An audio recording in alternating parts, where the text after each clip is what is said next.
Kabi-kabila na mga naglilinis ng nicho at nagpipintura ng mga lapida 4 na araw bago ang undas. Ngayon lang po yung day off ng mister ko eh. Sa Manila North Cemetery, may ilang nagtirik na ng kandila sa kanilang mga yumao.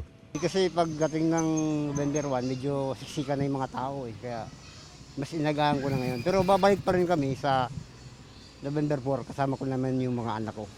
Nakapwesto na sa on-site command post ang pulisya na magbabantay hanggang November 4. Payo naman ng DOTR sa mga babiyahe sa Bicol Region, maghanap na ng alternatibong ruta.